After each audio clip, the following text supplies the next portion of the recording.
You are tired right now. Not tired from building something, not tired from running, not tired from carrying anything heavy or staying up too long or working through the night on something that mattered. Just tired. From today. From existing in today. And here's what's strange about that. For 300,000 years of human existence, that sentence would have been impossible to write. Not because humans weren't tired, they were exhausted constantly from things that would break you in an afternoon.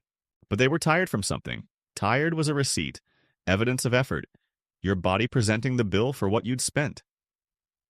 Consider what a tired day actually looked like for most of human history. A member of a hunter-gatherer band in the Pleistocene, the period covering roughly 99% of human evolutionary time, would wake before sunrise, spend 4 to 6 hours in active movement, cover between 9 and 14 kilometers on foot, according to metabolic studies of modern forager populations like the Hadza of Tanzania, whose activity patterns researchers use as the closest living proxy for ancestral human behavior. Carry weight. Make dozens of fast, high-stakes decisions about terrain, threat, and resource. Return, eat, sit near fire, and then nothing. No input, no queue of unread things, no ambient noise engineered to keep the eyes moving. The fire, the dark, the sound of people they had known their entire lives. That exhaustion had a shape. It lived in the legs, the shoulders, the back. It was specific. It pointed at something that had been done. The fatigue you are carrying right now has no location in your body. Ask yourself where it is, and you will find you cannot answer. It is everywhere and nowhere.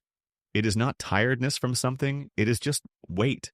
Ambient, sourceless weight, distributed evenly across a self that did not move and did not build, and did not carry anything heavier than a phone. That is not a familiar experience for your species. That is a new experience for your species. And new experiences for a 300,000-year-old biological system tend to produce symptoms before they produce solutions. What you're feeling right now has no receipt, and that has never happened before in the history of your species. Here's what the data actually shows. In 2019, researchers at the Paris Brain Institute began mapping what happens inside the human brain during sustained periods of what we'd call low-effort activity. Scrolling, passive consumption, switching between tabs, watching without deciding to watch. What they found, published in Current Biology by neuroscientist Antonius Weyler and his team, was not what anyone expected.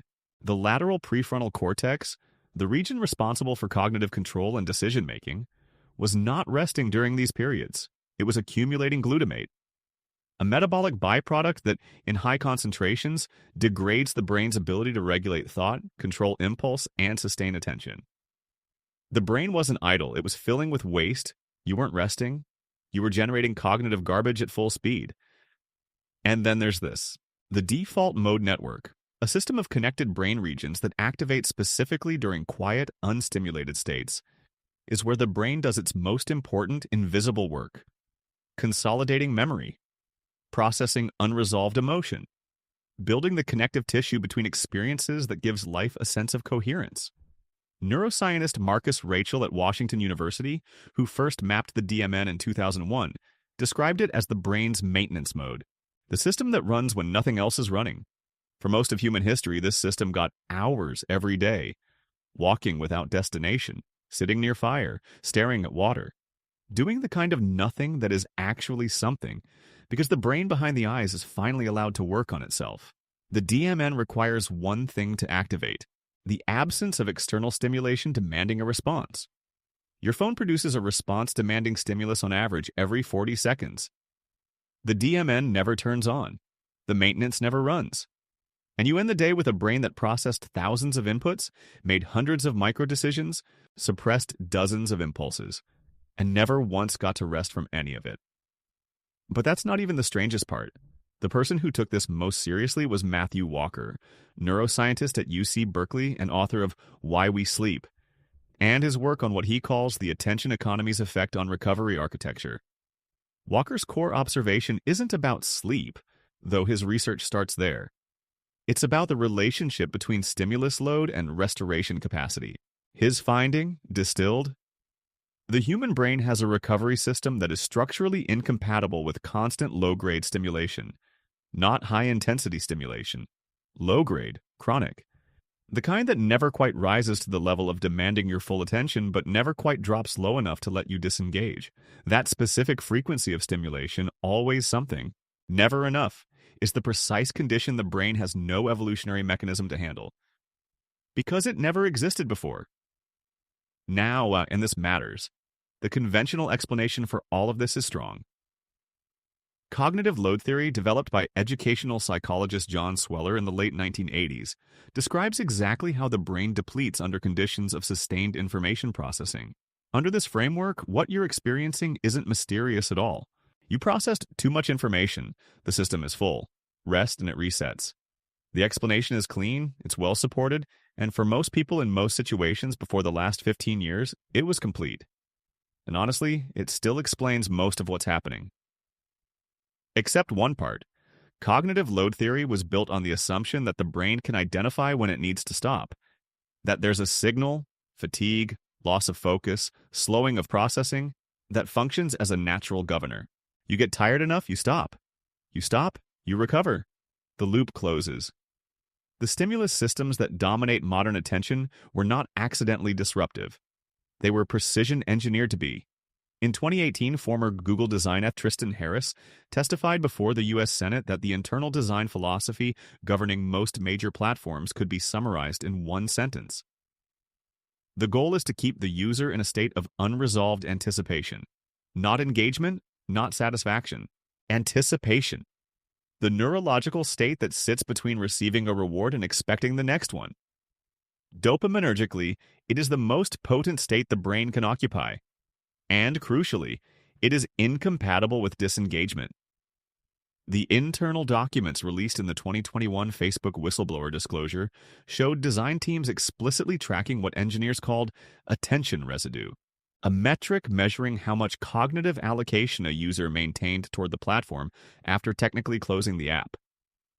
The finding they were optimizing around, a user who closes the app but remains mentally tethered to it, anticipating notifications, replaying content, half-composing responses, contributes nearly as much behavioral data and re-engagement probability as a user who never closed it at all. They were not designing for your time. They were designing for your background processes. Every notification is timed not to inform you, but to re-enter your anticipation loop at the precise moment the previous loop was about to close. Every scroll mechanic is built on the variable reward schedule BF. Skinner identified in the 1950s as the most addiction-resistant reinforcement pattern in behavioral psychology. The same mechanism that makes slot machines structurally impossible to walk away from at a natural stopping point.